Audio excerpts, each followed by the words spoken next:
Is the customer always right? That's probably a phrase that you've heard a million times is that the customer is always right.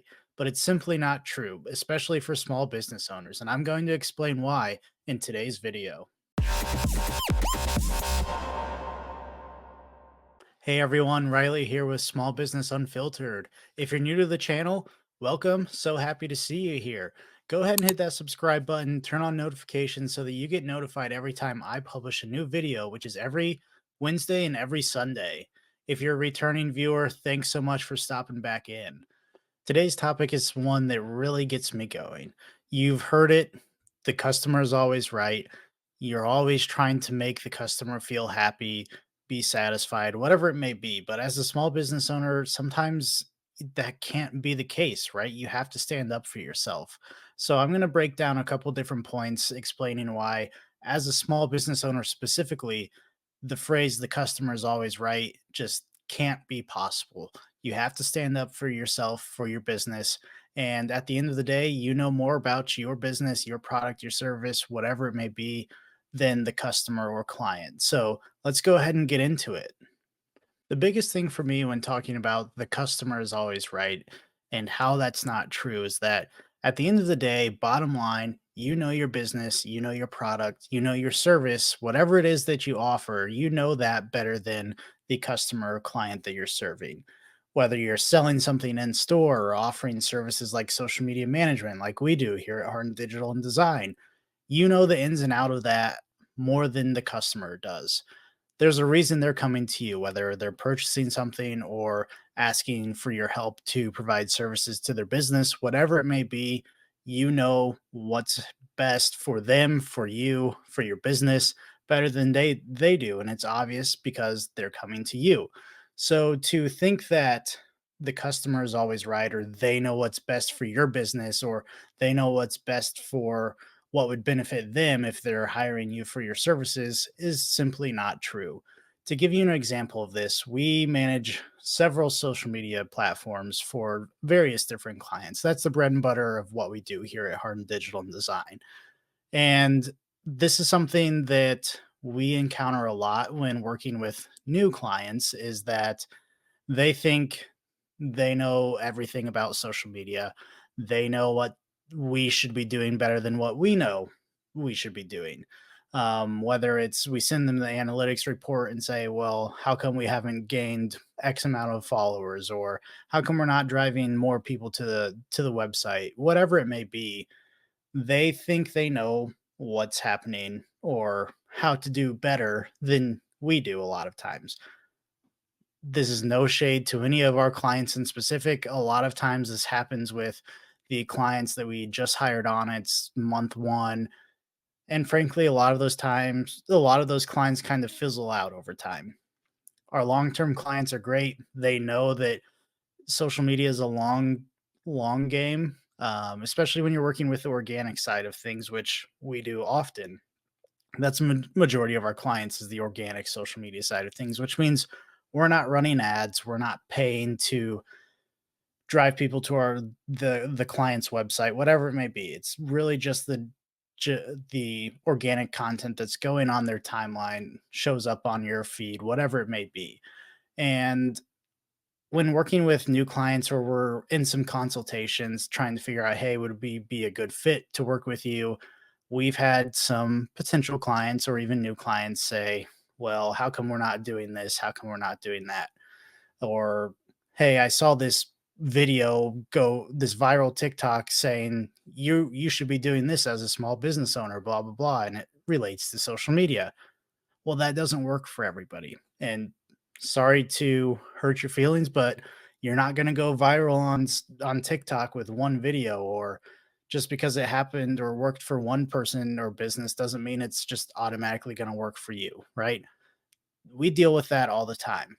So, in this case, the customer or the client is not right. And we know that.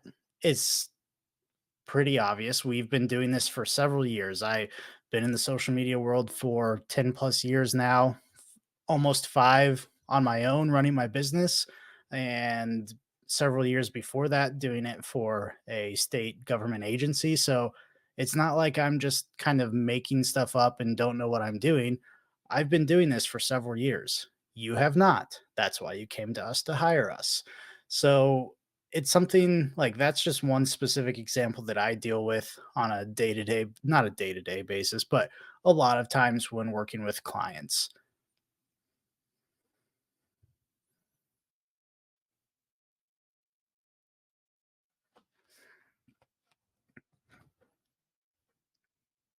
But this isn't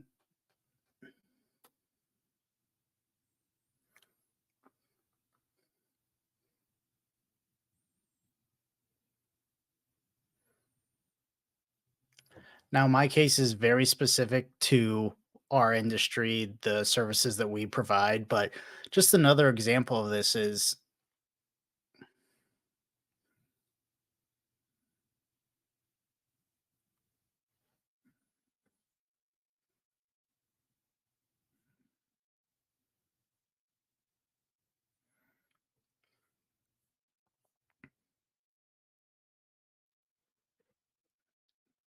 now my case is very specific to my business, to my industry, to what we provide to our clients. But another example of this is something that I sort of encountered today, actually, is that we were at a business, we were looking to purchase some things, and we were getting to know the business owner.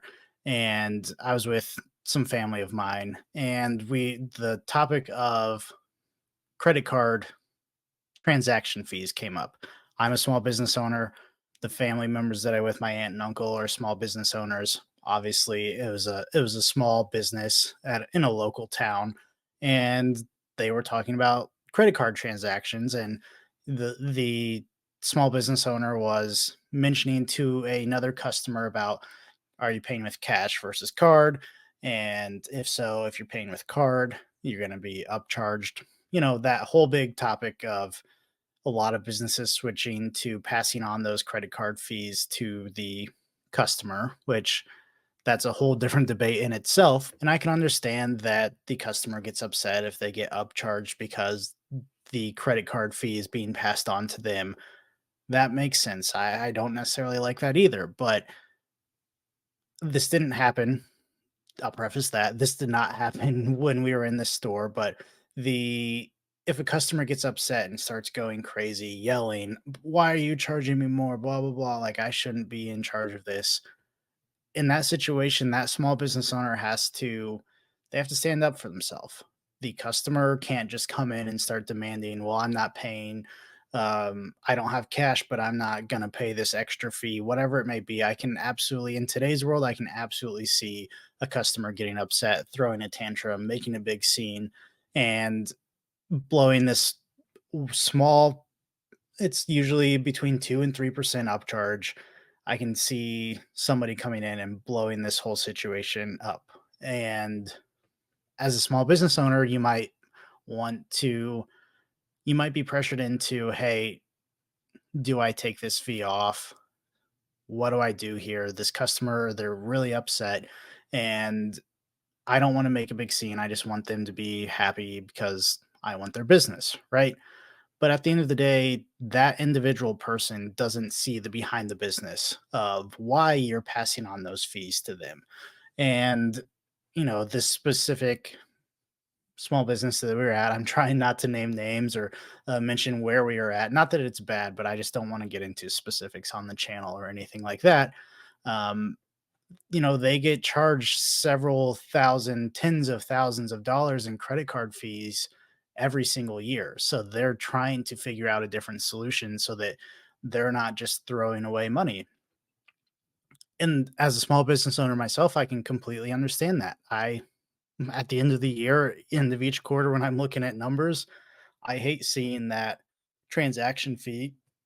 We use QuickBooks, and it's different than, a point of sale system, but we still get a transaction fee for all of our invoices that we send. And I don't like seeing that number either.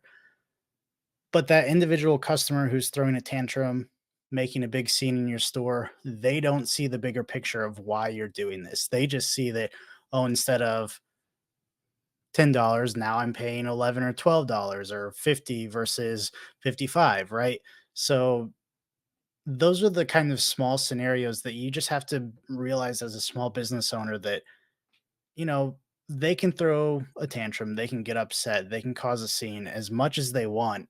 But at the end of the day, I know I'm doing this because it benefits my business. It makes my business better. It helps me grow as a small business owner, helps me remain profitable so that in another 2 years I'm not out of business. Right. So those are the small things that when people say the customer is always right, well, this person coming in and complaining, throwing a fit about transaction fees being passed on to them is not necessarily in the right.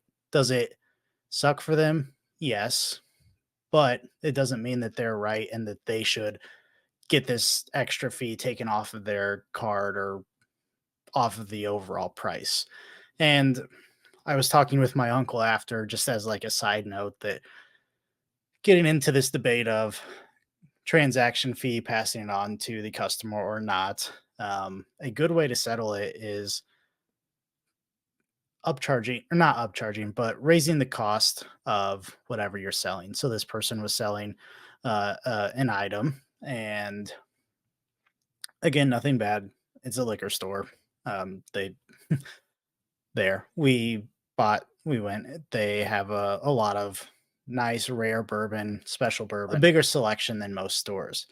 And so what happens instead of telling the customer, "Hey, we're passing the credit card fee on to you," a good way around that is, yes, it sucks paying that tens of thousands of transaction fees every year, but raise the cost of your bottle by 2 or $3, whatever that percentage is, right? Every point of sale system is different, whether it's 2% or 3.8%, whatever it may be.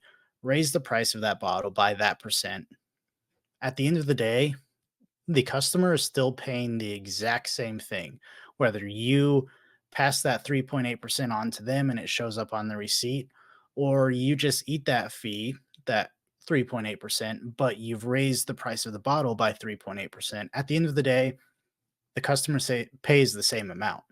But the perception of, oh, well, it's just this price point for the bottle versus here's the bottle for $60, but when we ring it up, it's actually going to be $63 because I'm passing on the transaction fee to you. So there's ways to work around it.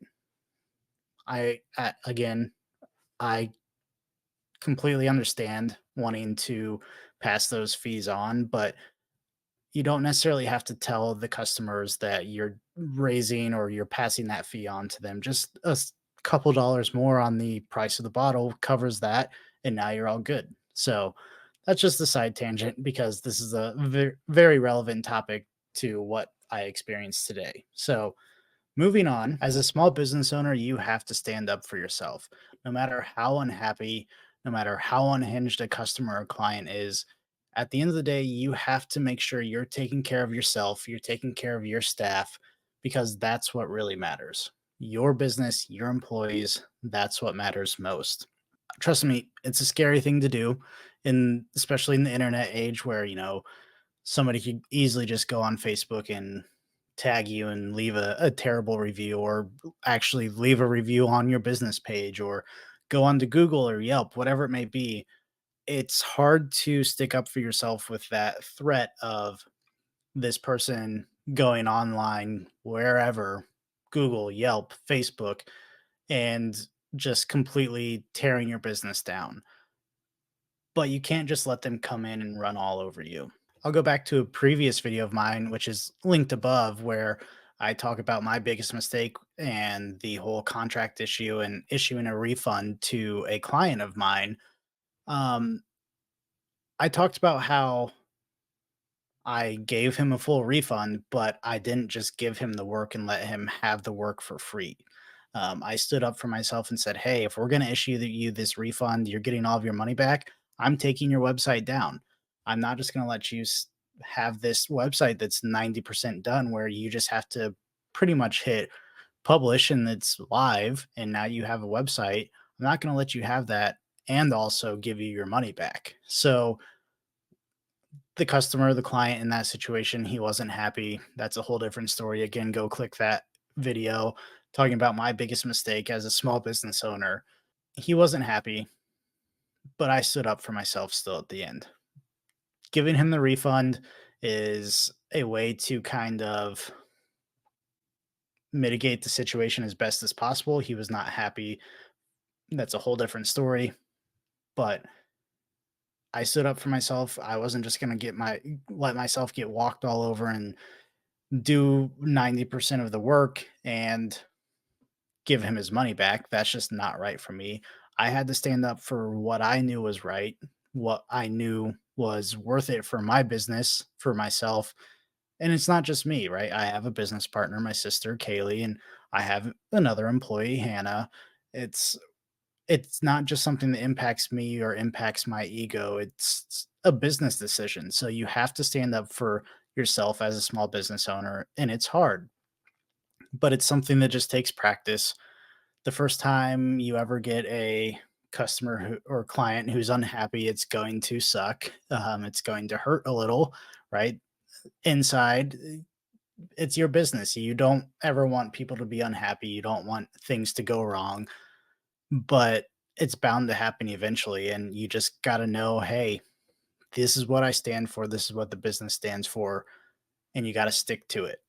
It's not worth compromising the integrity of your business or your ethics especially to give in to one customer because they're unhappy. In today's world, it's it's just bound to happen. The way people are, you're always going to have somebody who's unhappy for whatever reason, and it's going to be something that 9 times out of 10 you can't really control. Sometimes they just had a bad day and price increase was just something that set them off. And it's not that they are holding it personally against you. Who knows? But it's going to happen that you're going to deal with an unhappy customer, an unhappy client eventually.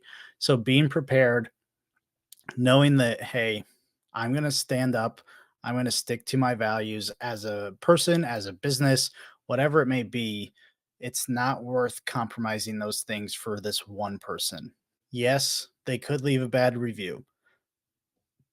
It happens. There's, you know, every business out there, they probably have less than a 5-star review. There's always those outliers that happen and you can't avoid it, but you can handle it like a professional. You can be polite. You can try and find a solution that works for everybody without compromising your business or your integrity and move on. Uh, it's tough. It sucks, but that's just one thing as a small business owner that you're going to have to learn. You're going to have to continue to improve on each time it happens because it's bound to happen. Even in situations when you know that you're in the right, you're standing up for your business or your employees, whatever it may be, it doesn't mean that you need to be rude. You need to yell back. You should always try and be polite as much as possible. There's some scenarios. I hate talking about these things because there's always the one-off scenarios that happen and that prove me wrong. But for the majority of time, there's always a way to be polite and come to a solution. Sometimes that solution is just politely escorting them out of the store. That's fine, but not escalating things to yelling back at a customer. That's what you want to avoid. You need to keep your composure as a small business owner and think about those things. What if another person's in the store or on the Zoom meeting and is recording and, then a viral video goes out about you yelling back at a customer. Those are things that you can absolutely control no matter what the situation is that's happening with a customer. So think about that when, you know, the customers are not right. Just everything that's happening with the situation, the customer is in the wrong and you can't control how they're feeling, how they're thinking, but you can control how you as an individual, as a small business owner reacts. And that's the most important thing to keep in mind when, you know, dealing with these situations that'll come up when a customer is unhappy or a client doesn't like what you're doing. I've had my fair share of situations where a customer or client has not been happy or voiced their opinions or, you know, those situations where people always say the customer's always right, give in to what they want or what they're demanding or what they're saying. It's not true. That saying is so outdated. I don't know why it ever came around, and I might get some hate coming back my way because there's the other side of the argument. But going through being a small business owner for the past 4.5, almost 5 years, I just simply can't think of a way to justify saying the customer is always right because I know it's not always true. So it's hard to go through. I've done it both as a small business owner and other jobs that I've worked at that I wasn't the business owner, whatever it may be. And I've seen scenarios where I know the customer's not always right. And you just have to stand up for yourself, your values, the integrity of the business, whatever it may be, but be polite, try and come to a common solution that works for both people. It might not be what you want without compromising, again, those values, the integrity of your business, or it might not be exactly what the customer wants, but just try and find a way to mitigate those situations and know that at the end of the day, you have to protect your business. Touchy topic, something that is debated a lot, I'm sure, of is the customer always right or not? And that's just my honest opinion is that they're not. So, um, I talk about a bunch of different things that happen in the world of owning a small business on my channel. So if this was of value to you, please hit subscribe, turn on those notifications. I push out videos every Wednesday and every set Sunday, excuse me. So hit the notifications so that you get notified every time that I publish a video. That'll do it for today's video. So I will catch you on the next Small Business Unfiltered.